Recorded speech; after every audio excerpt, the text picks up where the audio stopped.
What's cracking, everybody? What's cracking? How's everybody doing? Hopefully well. Welcome back to the channel. New video. So today, I had to run a few errands. I've been running around all day. Just barely got back. I'm looking around, and I can tell you that without your guys' help, there's not much to find on YouTube to react to. So I went to my old standby, Wes Watson. Today's video is called Prison Gangs, of course. Every one of them is called Prison Gangs. And then he has Convict Conduct. So we're going to see what lessons Mr. Watson has for us today. Now, before I go on, this is an older video. The new videos, I'm not into. The old ones are gems. There's always something to clown.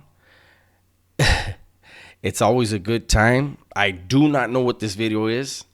And I just spun it back and I saw the name of it and I said, let's get it. So here we go.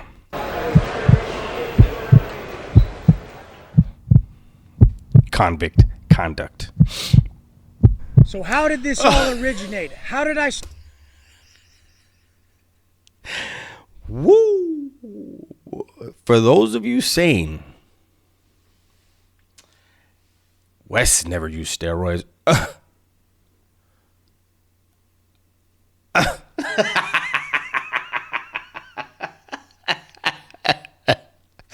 boy got a long ass neck. That's Joe Jeffrey the giraffe ass.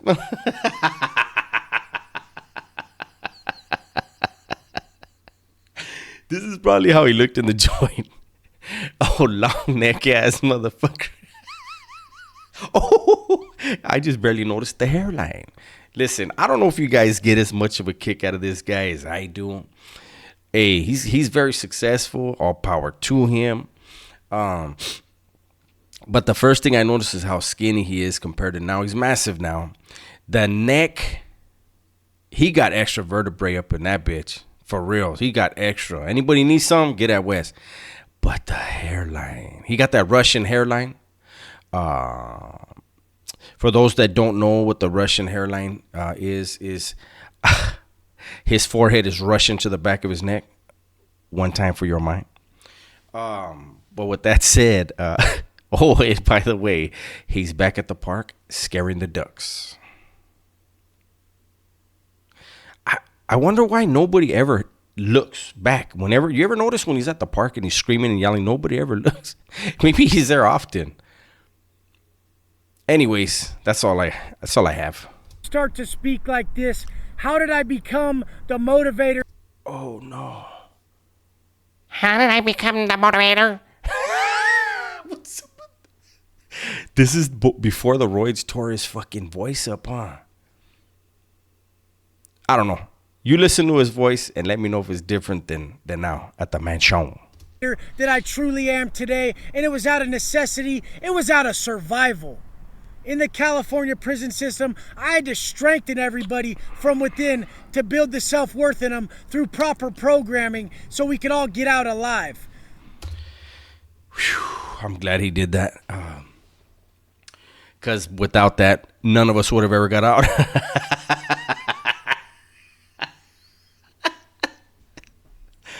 Woo! Proper programming. That's right, Big West. Let them know. One liability in the pen could mean death. So I went through and I strengthened all my cellies, all the people around me, and it was through the program. It was the fact that I'm going to be up before you, so you're going to be up. It was the fact that I'm going to work. Wait. I'm confused. These are them things that make me confused, right? Let's soak that in. I'm going to be up before you, so you'll be up at the same time. We're up at the same time then. We're up at the same time, right? So you're not up before me. I missed something. Work out longer, so you are too. And that's how it should be. One of my old cellies, Zach Lopez, rest in peace, homie. He got out. He got hit by a car on his motorcycle and he died, and that was the straight homie. He was my celly for a long time. Good dude. Had been out 8 years. He got out and had a baby right away with this chick who rode with him the whole time. Crystal was a soldier. Good shit, Crystal. And he just loved it. He was, man, it made him feel so loved. He was sober. He kept his shit straight. He worked out tough. I had all the respect for him in the world. He never, ever slipped on his program. And these are the dudes you run across in the pen that you know did their time right. A million times over, I would tell him, man, get out and do good. Get out and do good. And it was something as simple as getting hit by another vehicle on his motorcycle, which got him killed. He was actually a Moloch from a 1% club up in San Luis Obispo. Now we get into bikers. Bikers usually can't run politics in the pen, but I've seen it happening lately. Again, you know, I've said how it always trips me out on how on YouTube, all the prison experts that we have on YouTube, right? And they're allegedly they were from a specific group, but yet they're an expert of all the other groups, right? So I can't say that I'm an expert of the whites, of the woods, of the skins, any of that. But I do know in my experience that what he just said is true. I've never seen a 1%er be in a leadership position. I've never spoken to one, like, you know, when something's happening and you have to get at somebody. It has never been a 1%er. That doesn't mean that in any way they're cowards, because obviously they're not. They're 1%ers. But the politics of the prison system have just put them in a place where they haven't been, in my experience, ever in the leadership of the woods, and definitely not the skins. So I agree with Wes on that.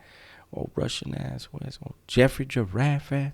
Usually, since bikers have an outside allegiance to a different gang at a higher level, like a Hell's Angel or anything like that, they usually wouldn't have a yard. They usually wouldn't have blocks and shit like that. But as of... Well, not to get into the politicking, but when he mentions the HA had things going on with two different factions within the prison's Big Four that left them in a position where they weren't going to be. That's all I'm going to say. I said too much. I won't say no more. The last few years before I paroled, they started to, because around then it started to just be a respect factor in how you conducted yourself.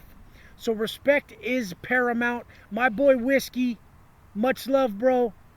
Whiskey's from San Fernando Valley. He's actually the rapper's foster brother. We used to kill those workouts. Every day after chow, we would do 10 sets of 30 burpees or 30 sets of 10 burpees. Whiskey never missed a day on them bars. He never missed a day of them burpees. And that's just how we would get down.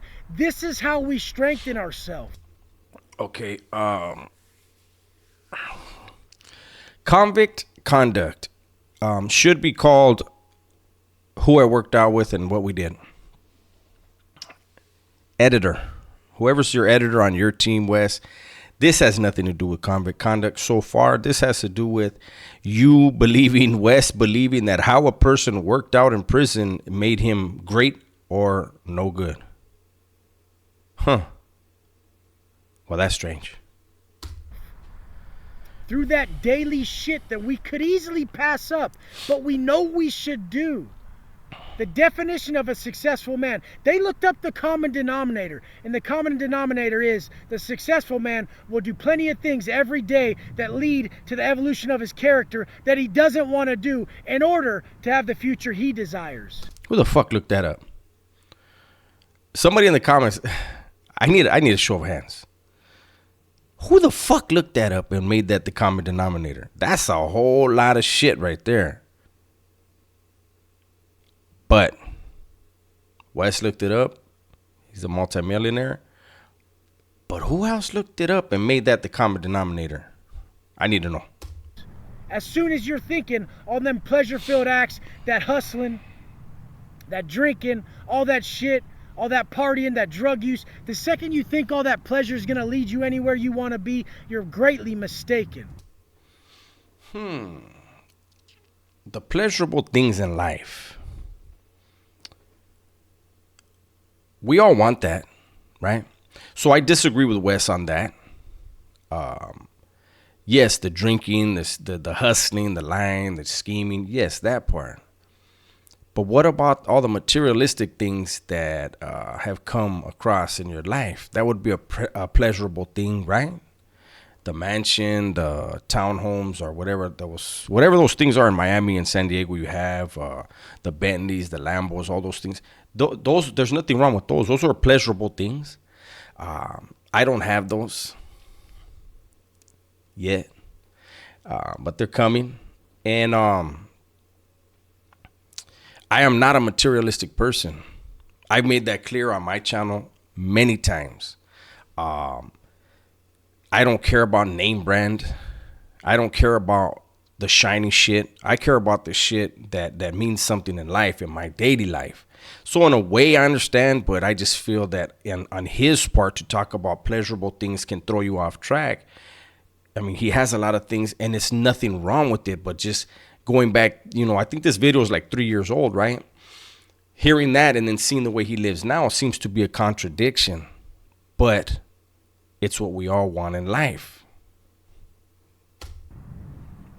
So now a lot of my boys at the last spot I was at, we'd smash these workouts. My boy Frog from Eastside Okieville, Peckerwoods, that's my boy from Stockton. He's the OG with the big ass whip.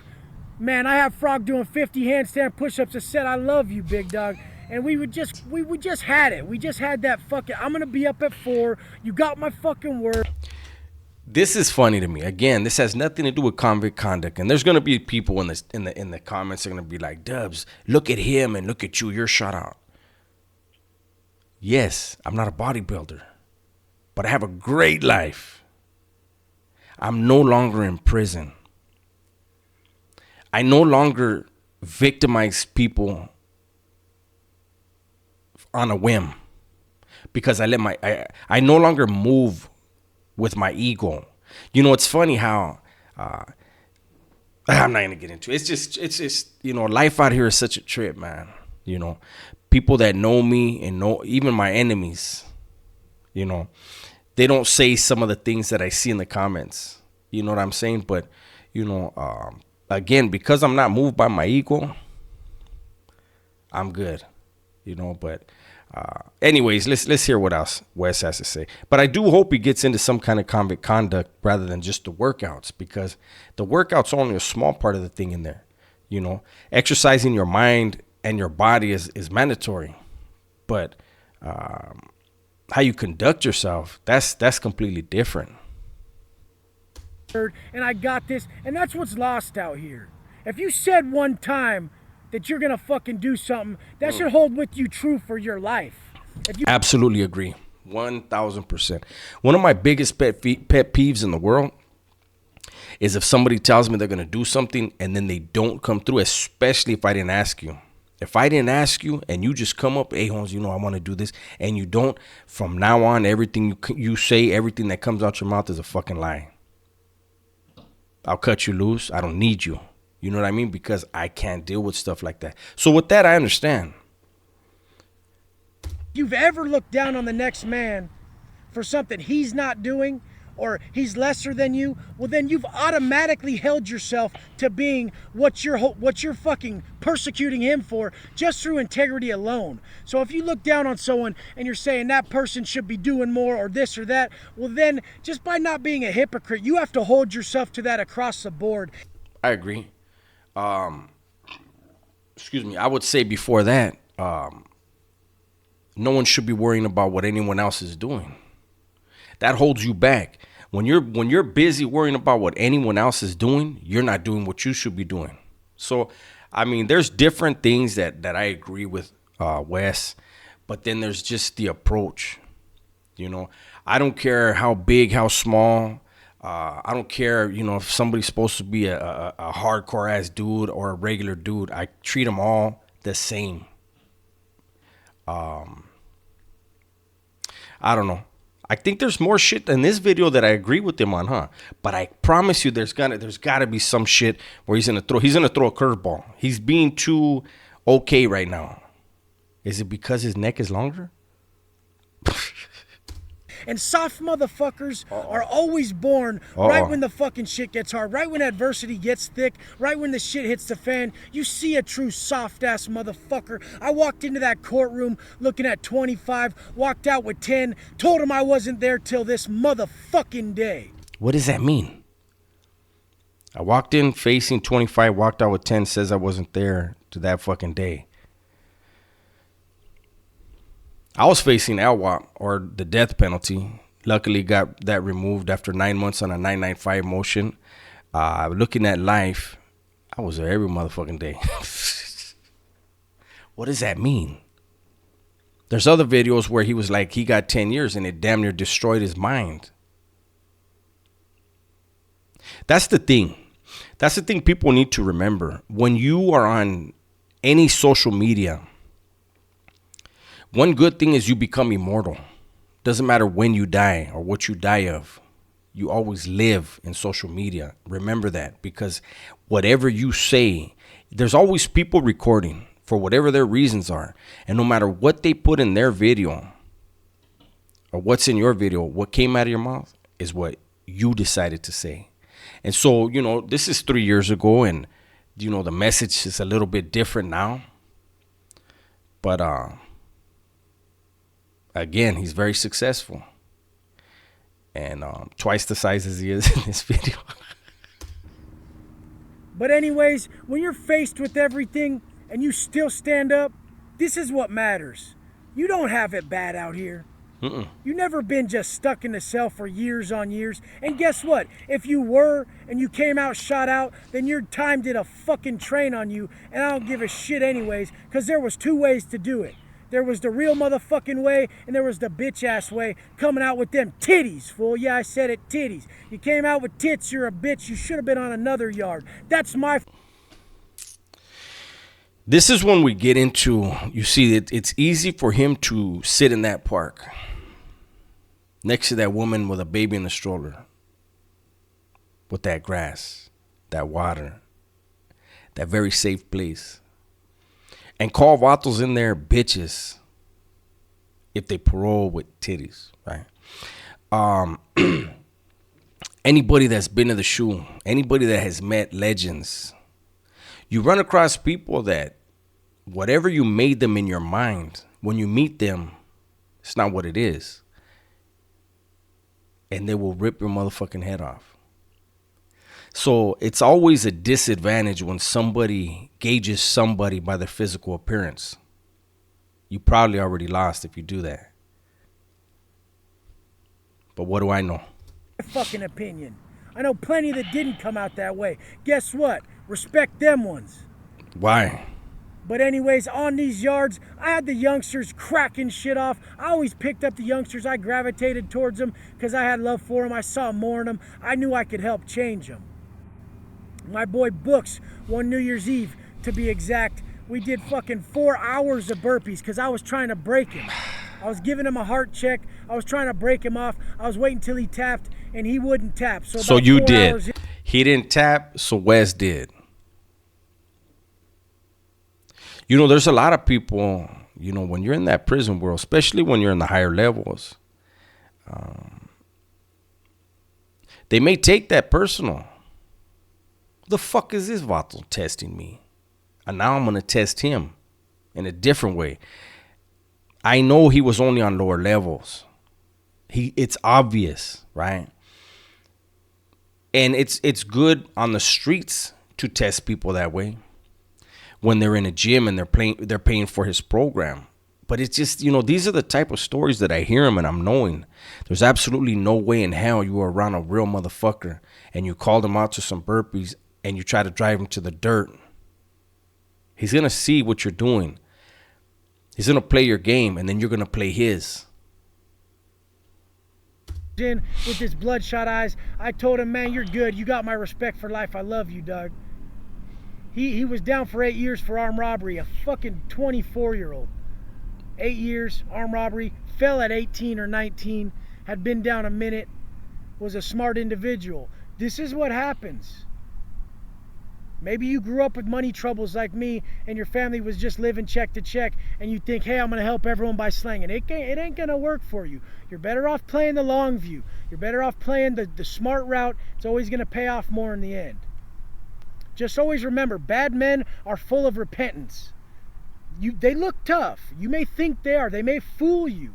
But they cry just like everybody else does. They go break it down and they whine about everything they missed. Then they come back with that fake ass facade telling you, I never cried in prison. I was the big dog and it didn't faze me. I'm fucking badass. But yet they probably wear a bro on the street, got straight titties, and go talk bad on another man. I only talk shit about shit a motherfucker can change. I never will talk shit about something that someone cannot change about themselves. Something genetic, something that they're predisposition with, anything like that, that's off limits. Something someone can change, guess what? Maybe sometimes they need that tough love to pull that shit together, because that's what worked for me. There it is there. So the moral of his convict conduct thing was work out hard every day and you're a bad motherfucker. In prison and in life.